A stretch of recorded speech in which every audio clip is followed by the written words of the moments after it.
Good evening, everyone. We're here with the Hartford Symphony and the Bowmakers documentary film for a panel discussion to discuss the movie and our collaboration with the Bowmakers and the Hartford Symphony. We want to thank our season sponsors, Edward C. and Ann T. Roberts Foundation, the Richard P. Garmany Fund, the Hartford Foundation for Public Giving, the Clyde Dell, and our specific sponsor for this event is the NBT Bank. We're going to have a really special talk tonight. We're going to wait a few minutes while people are entering the room. So we have a lot of people to speak with on our panel today. I will be introducing everyone in a few minutes, but I could just talk amongst ourselves. Leonid Sigal is our concertmaster of the Hartford Symphony. We lovingly call him Lenny. And we have Milena Pajaro-van de Stadt. Mouthful there. She's the violist in the quartet. Serrill, who's the filmmaker and documentary maker of this wonderful film, The Bowmakers. Gareth Johnson, who's a concert violinist soloist who's soloed with the Hartford Symphony, among other things. If you hover your mouse around the Q&A or the chat, you can leave a question. And hopefully we'll get to it. I don't know how many people are going to leave questions, but I will try my best to get to as many questions as are presented in the chat. So I certainly have a number of questions I want to ask, but we'd love to see your questions. So we have a fair number of people here now. I guess we could go ahead with the formal introductions. This is a discussion, a Zoom meeting about the Bowmakers documentary film that in conjunction with the Hartford Symphony, we're presenting this panel of artists, really. We're all artists in different ways. And I will discuss, I will ask questions. So I'm gonna just go through and speak a little about each person. Ward Serrill is the award-winning filmmaker. He's made over 90 short films, short documentary films, and this is his third large length documentary film. It's called The Bowmakers, and it's just a wonderful movie. I've really enjoyed. I watched it a couple of times actually. He's now working on his fourth film, and I guess with this pandemic and coming out with the movie, it was a really kind of difficult timing to produce the film and release it during the pandemic. So I think he's come up with a fantastic way to partner with different arts organizations. We're also in, we're all reinventing the wheel here with the pandemic. So I think Ward has come up with a fantastic way of presenting this film. And it's really cool because we're getting to do these panels and really learning a lot more than just the film. So you get to ask the questions and we can discuss them. Of course, I'm Lisa Rautenberg. I am the Associate Concertmaster of the Hartford Symphony. For those who don't understand that, it's basically I'm second in line in the first violin section. With that, I'm going to introduce Leonid Sigal, who is the actual concertmaster and my direct boss. We lovingly call him Lenny. And he's been concertmaster over 10 years here in the Hartford Symphony. He comes to us, he was born in Russia, and he came here to perform with Michael Tilson Thomas in the New World Orchestra in Florida. He also does a tremendous amount of solo playing and is on the road with, what is that called? The All-Star Orchestra, which is an orchestra comprised of concertmasters from orchestras all over the world, which is really kind of cool. And then we have Gareth Johnson, who is a concert violinist and soloist. He has performed with the Hartford Symphony a couple years ago in a romantic concerto. But when I was looking at his bio, I found out that he also specializes in contemporary. He's an artist, arranger, composer. He's done some hip hop stuff. So that's really exciting. I'm going to be able to ask him some questions about that. And we have Milena Pajaro-van de Stadt. and she is the violist in the Dover Quartet. She's a founding member in the Dover Quartet, which is now has a teaching position and is an artist in residence at the esteemed Curtis Institute of Music, which is really, really way cool. And that's new. I guess she's also teaching in Northwestern University. And we have another, and she was in the film. And then Robert Morrow, who is a bowmaker that was one of the bowmakers featured in the film. He's from Port Townsend, Washington, and he apprenticed with Charles Espy. And he has won a tremendous amount of awards from the Violin Society of America. He's won 5 gold medals and 4 certificates of merit from 2004 to 2008. So we're gonna get started. I don't see any questions yet. Please feel free to send them in. I'm gonna start with Ward. I'm gonna ask, in the movie, which is a documentary, you did a really cool thing of using puppetry, puppet troupe to sort of talk about the history of the bow making and the wood and what made you think about using puppets? I think it's genius. It was really made what could have been a dry topic really artistic and fun. So what made you think of using them? I'd never seen that in a documentary before. Yeah, thank you I love the question, and it's something I love talking about. I knew I was going to deal with the history of the bow, and one of the issues there is the so-called, inventor of the modern bow, Francois Tourt. There's one illustration of him and hardly any history. So what do I show on screen? And it turned out that in my little town of Port Townsend, where these 5 world-renowned bowmakers also lived, it's a town of 10,000 people. Wow. On the very north tip of Washington. There's also an animator, a puppet animator named Andrea Love. And so I was familiar with her work and thought, wow, puppets, here's a physical craft like bow making. It's 3-dimensional, not 2. And that the process of her making the puppets was as involved as a bow maker making a bow. She hand makes all the puppets. She has a costumer who made all the puppet costumes, and then all the set pieces. She has to carve all the little chess pieces that you see, and all the little the backdrops, and then it's stop motion. So she has to take 24 photographs for a second of motion. So if the sea is moving around Pedro Cabral's voyage, she's got to move little pieces of wool, take a picture, move some more pieces of wool. So all of that intrigued me. And also I wanted to tell a children's story for adults, and in the writing of it, and so I felt her style fit into that. So that's how that came about. That's great. Robert, a couple questions for you. Somebody asked, are bows hollow or solid? And what is the difference between violin, viola, and cello bows? So bows are always solid. And the difference between those 3 bows is the violin and viola bow are roughly the same length, about a 1/4 inch difference.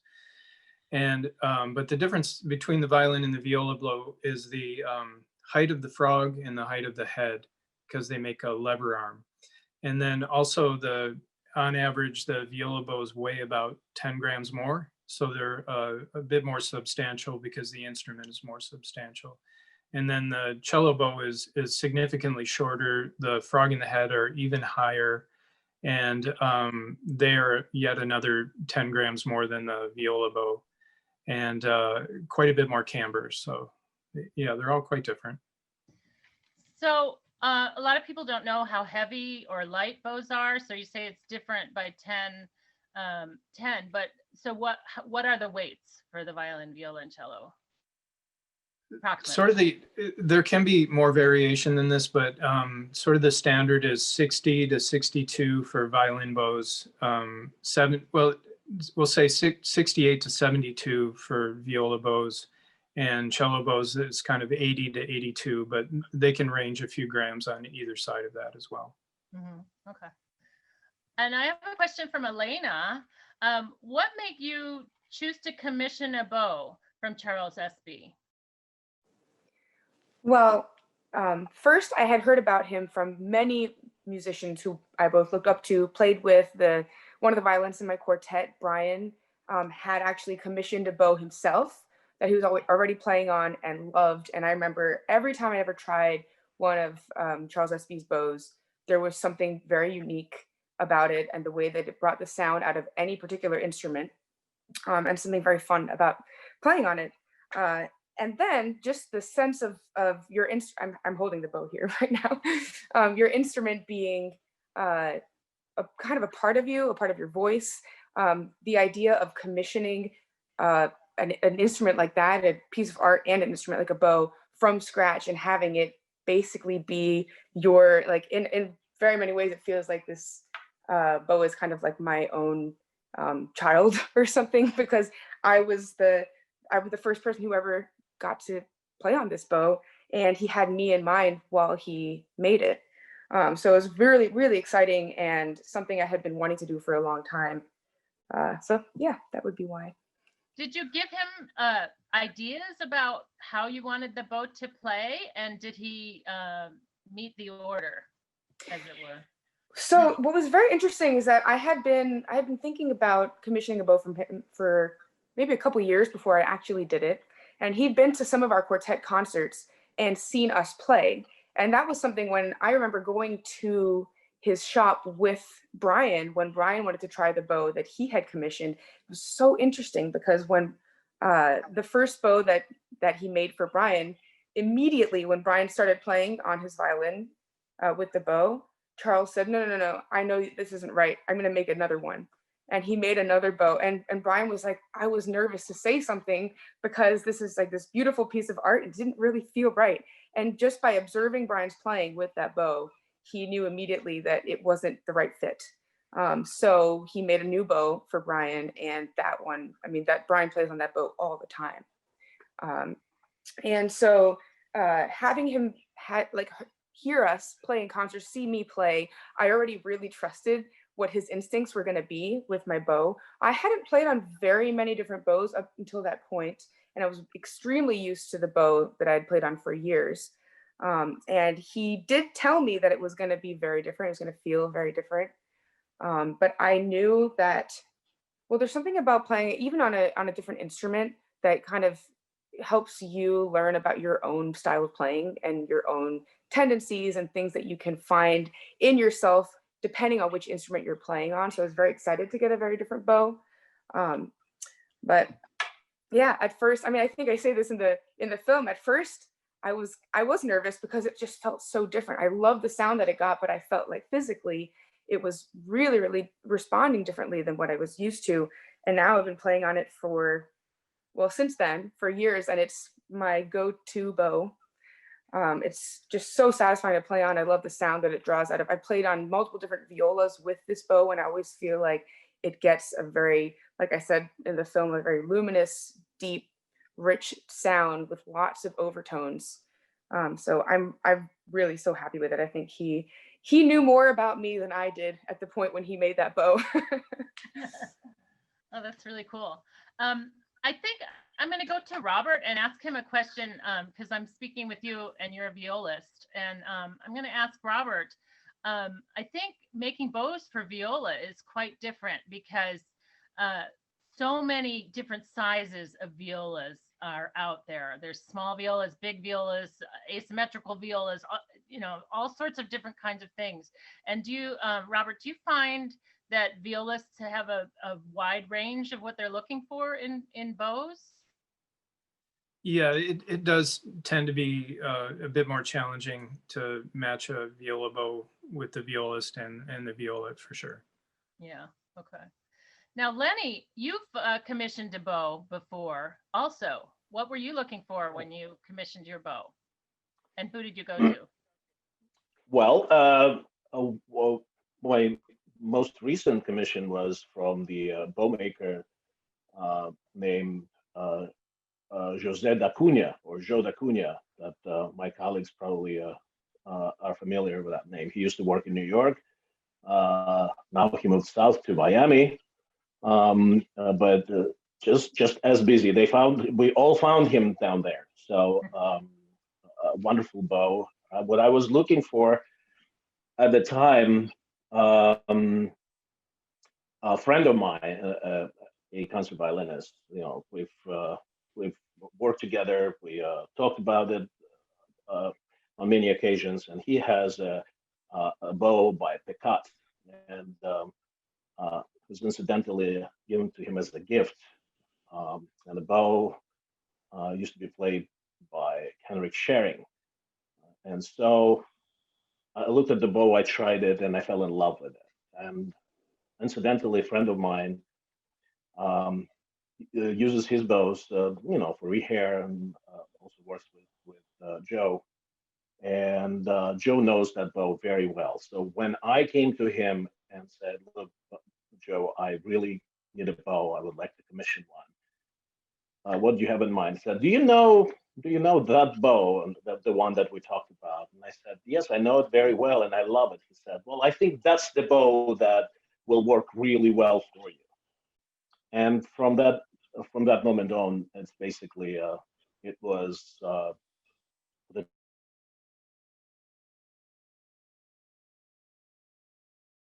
creating a replica of that bow in terms of what it looks like, the weight, the strength, but also the character.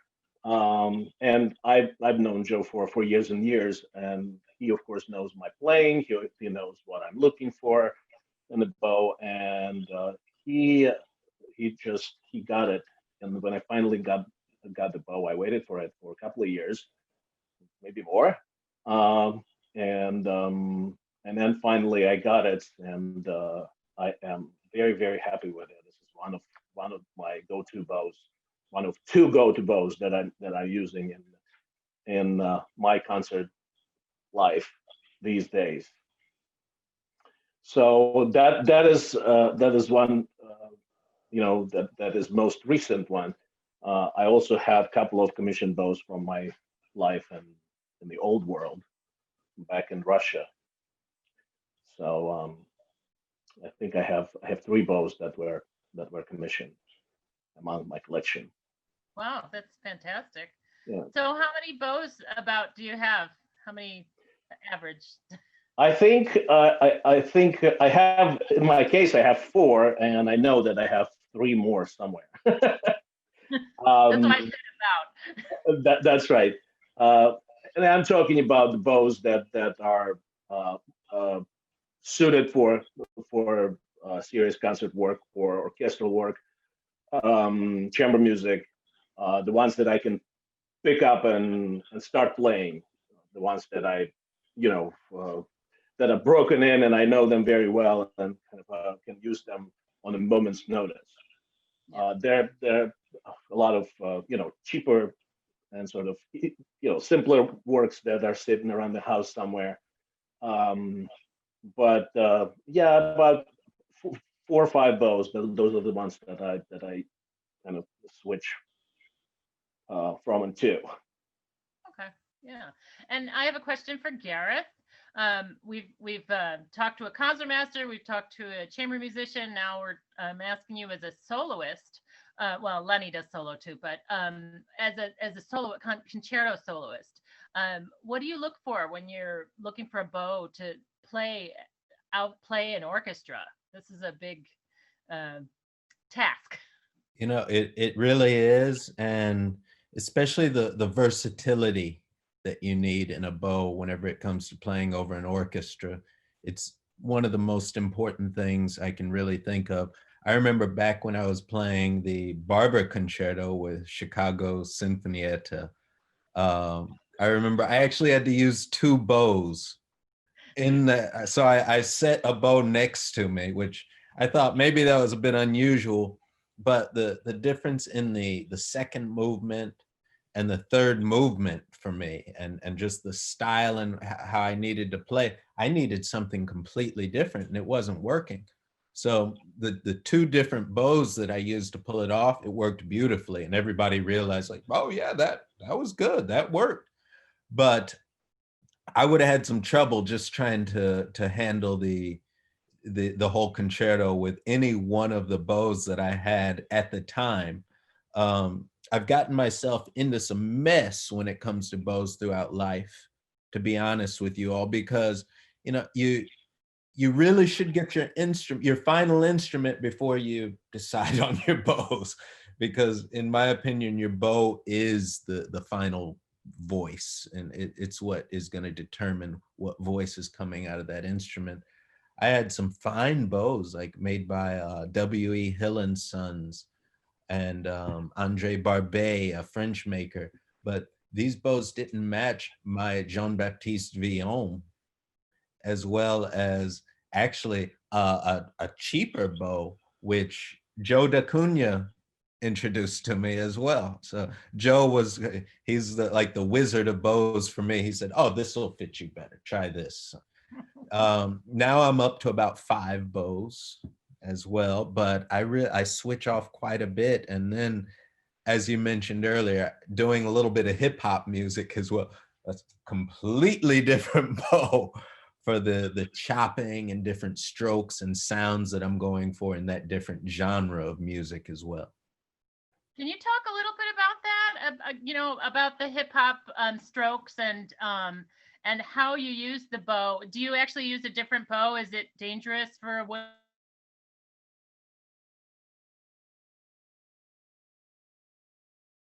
bows for it? Because there are strokes and techniques called chopping, which is more rhythmic, which gets people to dancing and moving a little bit more. It's quite different from the genre of what the effect in what you want in classical music. But it takes a lot of rosin. And even though we say, even in classical, you can never over rosin your bow, you have to over rosin your bow to pull some of this stuff off. And although it creates great versatility, you have to be careful with it, with your instrument. And that's why I choose a different bow for this, and so that I can keep the sensitivity of my bows for my finer works. Right. You don't want to break a bow doing a chop. Right. I have a question for Robert. What is the lifespan of a bow? Do they break? Do they get played out? What kind of repairs do you have to do on a bow if it gets damaged? Well, there are bows that are well over 200, 230 years old that are still in use. So as long as they've been maintained through that time and haven't had a major damage done to it, then yeah, there's some very, very old bows still being used. You know, of course, the most common thing is to just replace the hair, but then beyond that, frogs are pretty fragile, and there can be cracks along where they meet the stick. Cosmetically and somewhat structurally, the pearl wears out. The oils on the hands will wear them away. Yeah, occasionally the tongue breaks where the metal ferrule fits, where the hair comes into the frog, that can break. The player's hand can actually wear through the stick eventually. So just the oils and the friction right where the hand is on the stick will wear through the thumb leathers, the windings. Basically, you know, any of the parts on there can be replaced or repaired. And then you hope that there will never be a actual break in the stick, which can be repaired, but that you know, can ruin the bow. And the head snapping off is quite common. That's another one that you really hope doesn't happen. Tip plates too, the ivory tip plates, all that's quite common. They're actually quite fragile. Around the tip of the bow is about the width of a pencil for people who don't play instruments. so you have to be pretty careful not to drop them, etc. So there's a question for Ward. You have a musical background. What made you choose this topic? Yeah, I play harmonica by campfires. That's kind of the extent of my music background. This came about because Rocky Friedman here in Port Townsend, who owns, I think, the best little art house theater in the country, the Rose Theater, brought me this idea that of these bowmakers who were in town here, and I was fascinated by, well, here are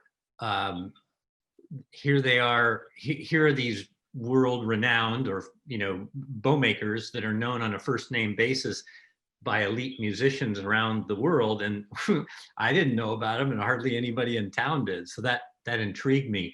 So the idea was, well, let's follow the bows from these masters out to the musicians who are using them, and then follow that bow on to France, where the modern bow originated, and then come back to where did the wood originate from, was Brazil, and somehow try to craft a story from all of that.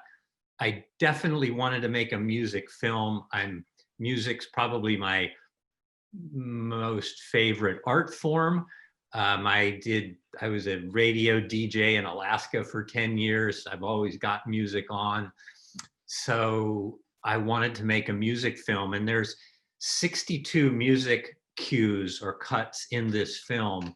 And that's on purpose. I wanted to craft moving down a river of discovery with music. That was kind of the metaphor I kept in mind. And one last thing I'd say too, and this speaks to Milena and Dover, is I wanted an opportunity for people to be able to experience uninterrupted music. And there's two sections in the movie, one in Dover working with a composer at Reed College to really listen, give a chance for a documentary that's actually a long time, like 3 minutes, to listen to uninterrupted music. And then later on with Morrow Quartet recording at Bastyr University.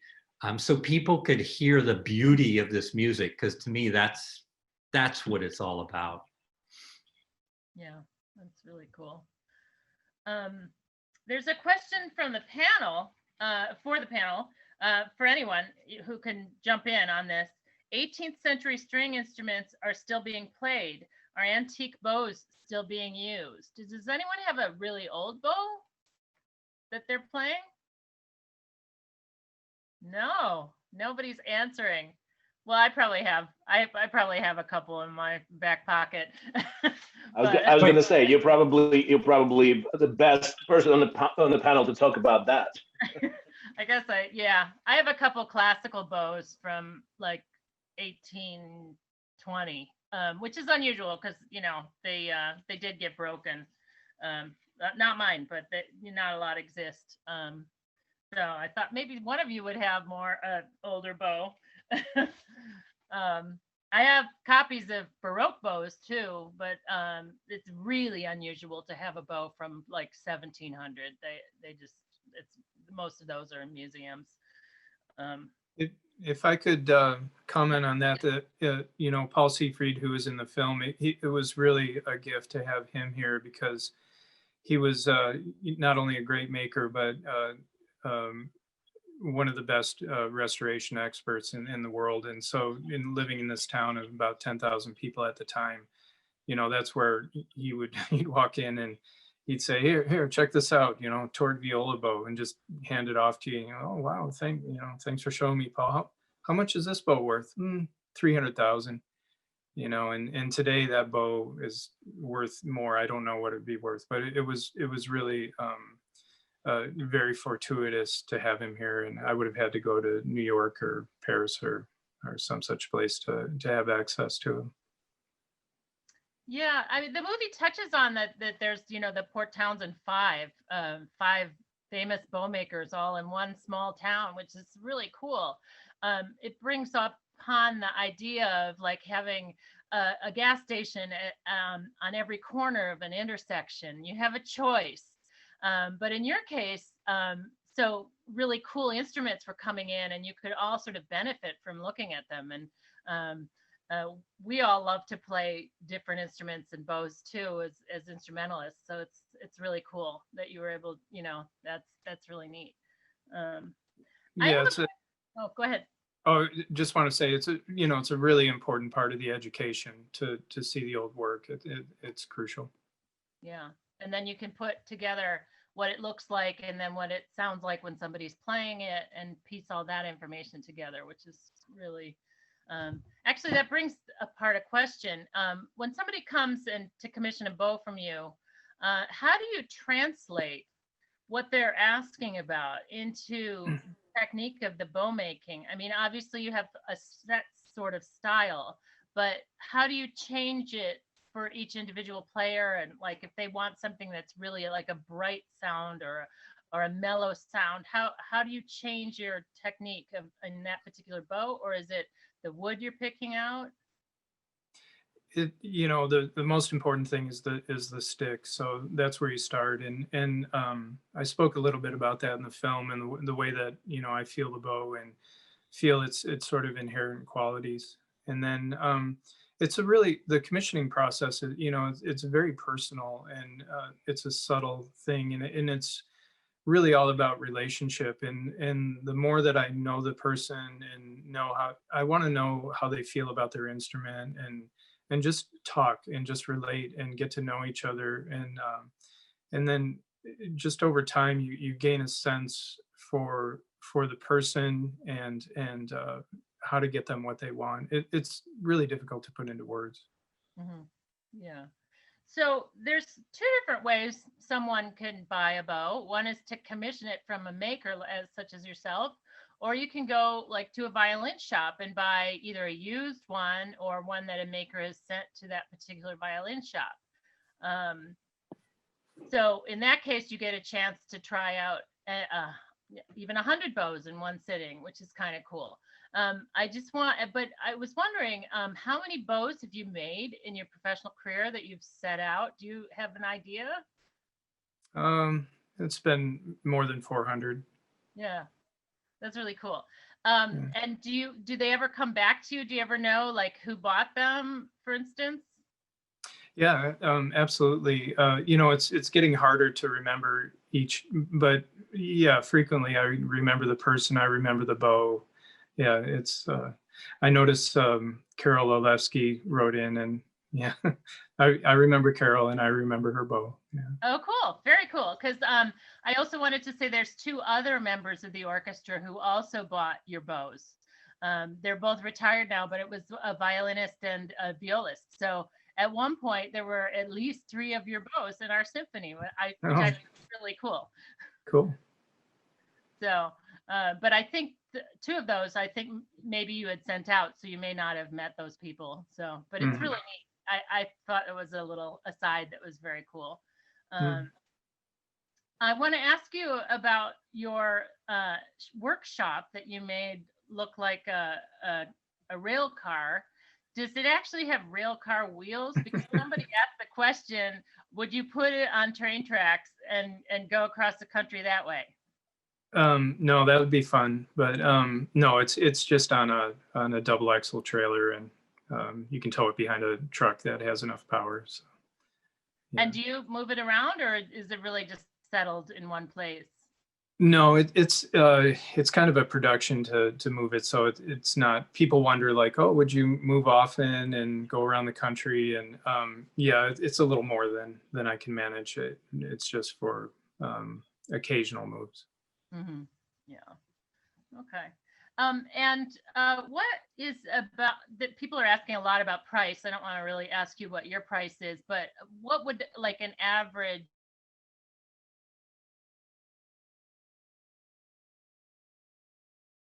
of 5, like the Townsend 5? I what I would say is, in general, I don't know everybody's prices. We don't actually talk about it that much. But sort of an entry level, and that's you know, a not very generous way to say, I don't mean entry level when I give you this price, but like when you're looking at a good contemporary bow from a good contemporary maker, you're going to start at 4,000 to 5,000 for a silver mounted bow. And then, you know, for a gold mounted, you know, I've heard of contemporary bows going for as much as 20,000. So, but I think that $5,000 to $10,000 price range is kind of a good general look at the price. Okay. We have a question here from Milena.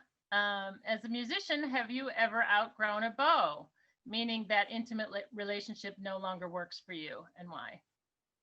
That is a really great question. And I would say yes.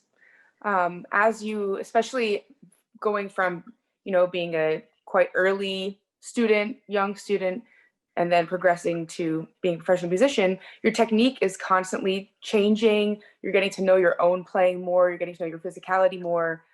There was a bow that I was kind of obsessed with for years as a student. It was the nicest bow I'd ever had. I loved the sound that it got out of my instrument. And after about 7 years of playing on that bow, I realized I couldn't go farther with it or something. There were things I was searching for that I couldn't get from that bow. And at that point, I really did feel that I had outgrown the bow. But then similarly, like what happened to me with the SB, your bow can also help you discover techniques in your playing. And so rather than feeling like I'm growing, with the SB, I feel like we're growing together and developing a relationship. So yeah, that was a very, really good question. Yeah, cool. I have a question for Gareth. Actually, it's more of a comment. I'm just reflecting on what you were saying about the Barber Concerto. And I love that because the Barber Violin Concerto, the first two movements are extremely lyrical and beautiful, lush sound is needed. And then the last movement, it's like monster spiccato. And for those of you who are not musicians, spiccato is that bouncy stroke that you have to play that bounces on the string for each note. And you need a tremendous amount of control for that, but it also needs to sparkle. So to ask for both of those things in one bow is, I just think it's really cool that you brought two bows out on stage. And what made you think of that? That's just I had to handle business, you know. I had to get the job done, and things weren't happening with one or the other bow. But you know, as I experimented, I was going through these different bows, and I was like, man, that if I had one bow that could do both of these things, and then I just realized I have no choice but to take both bows out on stage. It'll look ridiculous. I put one of them on a little stool right next to me, but everyone realized why, and it made sense. And I believe I even played the 24th Paganini Caprice as the encore, and that's another one. The first bow, which was the more lyrical bow, which I used for the first two movements of the concerto, I couldn't use that to play the 24th Paganini Caprice because of the up bow flying staccato. I needed these different bounce techniques, the different techniques to come alive. And this is exactly what Milena was just talking about with, as your technique grows, as you learn new repertoire, new pieces come to you, you realize, okay, some of these bows won't do it for you, but you can grow with other bows. Just because you pick up a bow doesn't mean that you're going to have your up bow flying staccato. But after growing with it and hours of realizing, oh, I have a lighter stick now. I actually needed a lighter bow. My bow that I was not able to pull it off with was around 62 grams. And the one that bounced better for me and did the flying up bow staccato was around 60 grams, or maybe even 59. But that's just what I realized I needed. But I also needed that lush, that fullness of sound for those first couple of movements for the Barber Concerto. I couldn't come out there with a thin, little measly sound.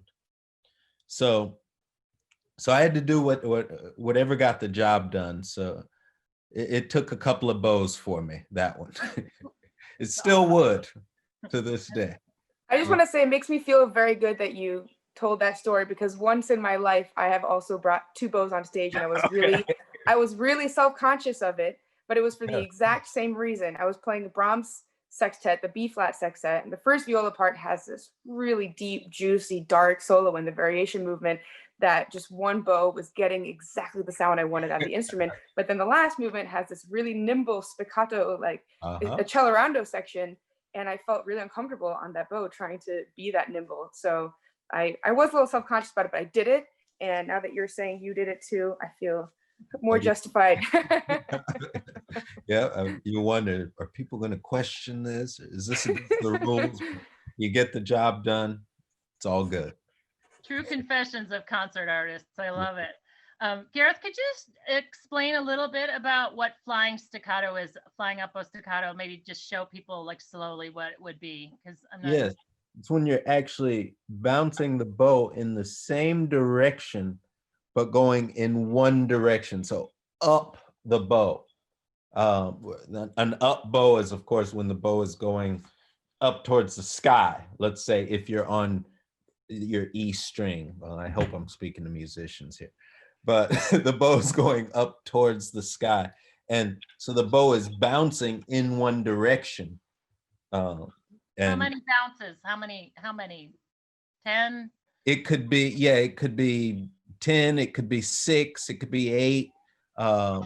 But usually you consider it more than 2. A flying up bow staccato. But again, that's not a written rule. I'm kind of making that up. But that's what I'd kind of say. Okay. Yes. All right, cool. Lenny, I have a question for you. Do you use a different bow when you play concerto solos as opposed to playing in the orchestra? Is there more of a blend needed in the orchestra, or do you need a bigger sound? What kind of things are you looking for when you do those two different roles? Sometimes it's the same, right? You have solos when you're leading a section. So can you just explain that? I would say a few years ago, my answer would be I'm using two or more, because sometimes whatever bow I would use in the orchestra may not do the trick if I stand in front of the especially larger orchestra, where I have to maintain a projection for a longer period of time. So the bow would help to do the work and not to kind of be exhausted at the end. So it would be an issue. In the recent couple of years, actually, I'm very fortunate that I have a bow that I acquired. Is the bow that was made by one of the greatest bowmakers of the end of the 19th century, early 20th century, Eugene Sartori of Paris. And that's the bow that can handle both. And today I use that bow as my primary bow. I also love to use the switch to Joe DeCunha's bow. That is one that is almost identical replica of the Picard bow as well. And that's the one that I use for important, solos in the orchestra, orchestral solos. But yeah, basically I'm switching less these days. But yeah, there's also considerations of, lighter music. If we do a pops program, if we, I want to echo what Gareth said about, some of the popsy repertoire. You don't want to wear your great bows, your classical music bows too much. Also, like to switch to kind of extend the life of the hair too. There's that consideration too. If you want to save, the bow, you want to save, hair before the next rehair for some more important things. You would use the bows that may not be as, as essential for your solo or chamber work. But of course, that's a consideration when you do a lot of different music, when you switch, especially in the midst of the season, as we would say, an experience BC or before COVID, we used to have. That's when you switch from orchestral, to chamber music to solo work, the pops concerts, outdoor concerts when it gets warmer. That's a consideration that you would probably want to have more than one or two bows in your arsenal to bounce all that. So that's, but I'm very fortunate to have great bows that I could use for consideration, to use for different repertoire, for different environments, different surroundings, even consider different size auditoriums too. If you know that you play in a room that carries very well, that projects very well, you consider a bow that might work in that environment more than the other. And it's again to also paraphrase what Milena said about constantly adjusting your technique, constantly changing maybe even physiology of playing. That's a process that for me is constant. I constantly try to, when I practice, try to find different ways to kind of use less energy and concentrate it, and creating more sound, project better, and not to be as tense, as not to flex my muscles as much. That ultimately changing how you approach sound, and as a result, a bow that you might use, or even you switch violin and a bow. And of course you learn how to match between a bow and a violin. You already know which bow in your arsenal works better with which instrument, if you have more than one. So all of those considerations is part of the process. Great. I'm going to switch gears a little, and I'm going to go back to Ward and the filmmaking process. I love how there's many different stories kind of going on interspersed in the movie, it's really neat. One of them is actually going to Brazil and traipsing through the jungle. And I wanted to ask you a little about the jungle guy who led you through the jungle, and what was he doing with that tree? Was he meditating? What's your take on all of that? I'll try to be brief because that's a long story, but I will say that this is a very technical subject, bow making. So how do you craft a story that will engage an audience? That's my job. So there were three very subtle storylines that I used through this film, and they're very subtle, but one of them was, to Milena, how is the bow gonna turn out that Charles is making? There's not a lot of drama there, but that's some question there. The second is, where is Paul Seyfried gonna get back on his feet? Because we met him at a very difficult time of his life. And the third is, to your question, where's the guy in the jungle taking us? And so as a filmmaker, part of my job is to always keep a question in the viewer's mind. So that's how you keep attention. So those were the three things that were carrying through this. It was important to go to Brazil, and Brazil was really moving to me to not only discover that bow making is happening there, and Robert's been down there to the little town of Guaraná, where there are 4 workshops for student bows, and where the Brazilian people are taking bow making back into their own living room, if you will. And then also the part where towards the end, where the young Brazilian students were playing this music from the old world, to me brought the story back around. The man in the forest, named Senor Mario. We spent most of a day trying to find him, and we got lost. I lost all hope in the film because it was essential to me that at some point we make our way to a mother tree to an original or an old Pernambuco or Pau Brazil tree. I felt that was critical for the film. And we were among our, down to our last days in Brazil, and no old tree, you know. So we went off in the forest to try to find this guy, you know. We never found him. It started raining. I gave up and said, you know, this will just never happen.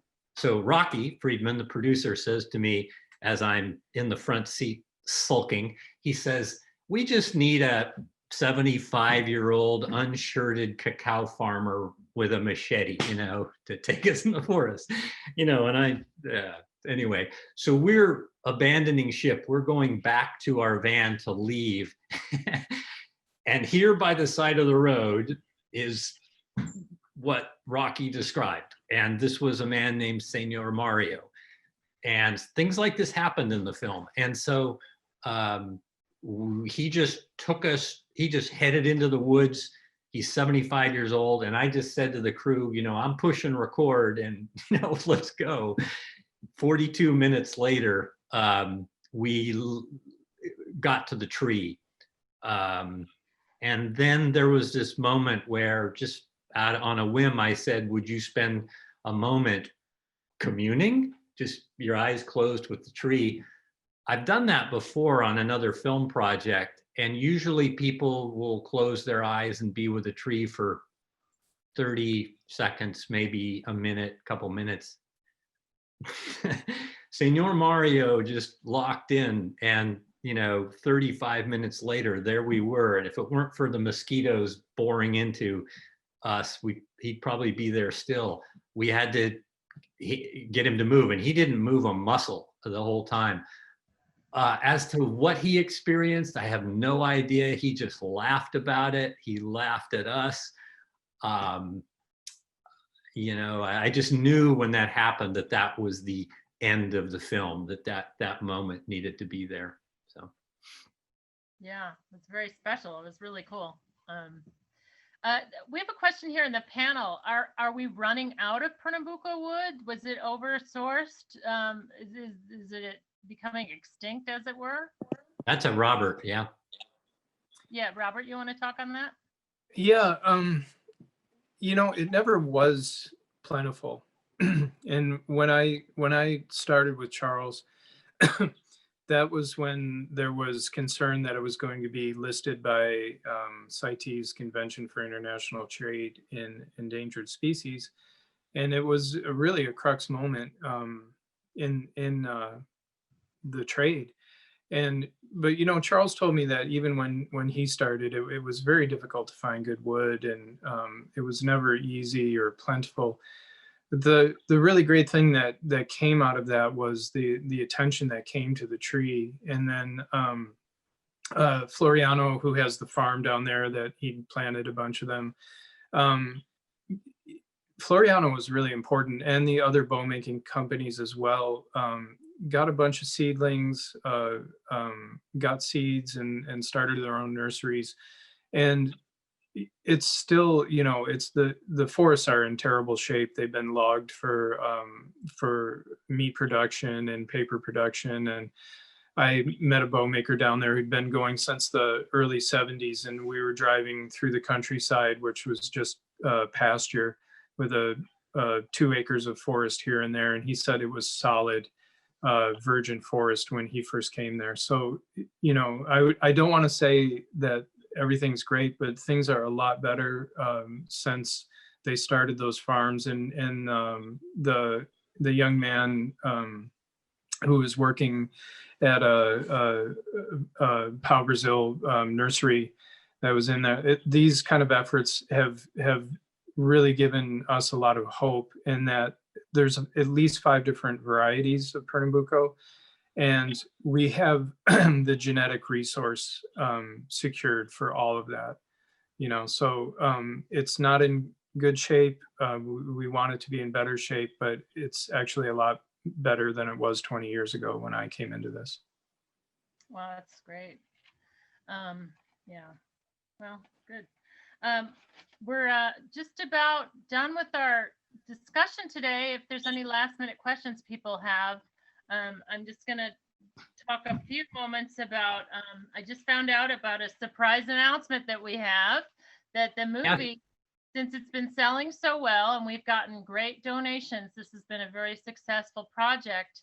The movie now is being extended till October 6th. So if you purchase the movie, you can watch it again as much as you want until October 6th, or you can tell other people to go ahead and purchase it. There's also, I don't know if other people know, but we want to thank our two downtown restaurant partners, Sorella and Salute, which are two restaurants that we work with a lot. They've created a special Bowmakers box dinner that you can purchase, and I think Salute is doing a special $10 wine with the purchase of a box. So you could do that. You can buy your dinner and watch the movie. And we're extending that, of course, also, I think, till Tuesday. And I'd really like to thank all our panelists, Robert, Milena, Lenny, Gareth, and Ward. This has been a really fun talk.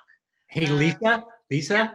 can I, this is so curious to me. I just wonder if I can ask Milena one more thing that it's been just fascinating me, because I haven't seen you, Milena, in a couple of years, but I'm curious about how your playing may have continued to evolve or has evolved with the bow that we see in the movie. Sure. Well, one thing that's a very palpable and specific change that I've noticed is spiccato strokes with this bow. I found that I found different points on the bow to get different types of spiccato, whereas with bows before this one, I always kind of found the one place that I felt comfortable doing it. So that's been a really cool thing to learn with this bow. And I also think that the way that I sustain the bow has changed with this particular bow. The way that like saving bow, being able to have play a really, really long note, that kind of thing, it feels like I still have a lot of malleability within the sound itself, and it doesn't have to just be a straight tone, whereas other bows might not be quite as flexible and might just kind of, in order to get this really long sustained note, you kind of need to search for one particular tone or one shape of sound. So yeah, it's definitely changed. So that's really cool. It's like before the bow was limiting you, and now you're not limited by the bow's deficiencies. But I actually think that because of what I learned from this bow, now if I go back to older bows I used to play on or play other bows, I'm more capable of finding those things within those bows. Yeah, that's really interesting. Yeah, great. I want to talk about the joint venture here we've done with Ward Serrill, and it's been really wonderful to do this. It stemmed out of the pandemic, right? Is that how you thought of doing this, or were you thinking of working with other organizations before the pandemic? How did you come across coming together with other arts organizations for the production? Yeah. No, I appreciate the question a lot. We were right in the middle of a very successful theatrical run. This was a film made for the big screen. It was made for theaters. To me, the theater, the movie theater, is a chapel. So I make films for that,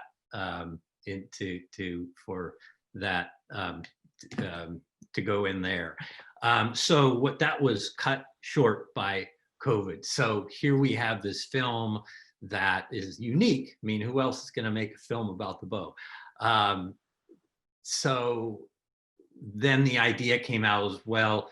Organizations are also having to reimagine, music organizations are having to reimagine how they're getting their work out and serving their audience in this world. So maybe we could partner with you and other organizations to do these virtual screenings, and this is new to us as well. And so thank you so much for being willing to do this, and hope more and more people get to enjoy the film and have insights about it. Yeah, we've really enjoyed the film. It was a wonderful film, and I'm so thankful that you thought of this creative way to produce it. sometimes great things come of tragedy, and let's look on the positive of that. So I'm thankful. Hartford Symphony is thankful, and we just want to say that if you want to give some more donation money to the Hartford Symphony and our cause in this difficult time, you can send a check to the Hartford Symphony, 166 Capitol Avenue, Hartford, Connecticut, or you can go on the website, www.hartfordsymphony.org/donate. So I hope you enjoy. And just so you know, and people can also make a donation through this Bowmakers website as well. So when they buy a ticket, there's an option to do an additional amount. So that's right. If you haven't bought your ticket yet, or if you want to just go ahead and redonate, you can go on the website.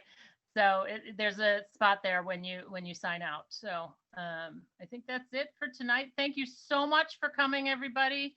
Really enjoyed our talk, and I think it was delightful for all. Thank you so much.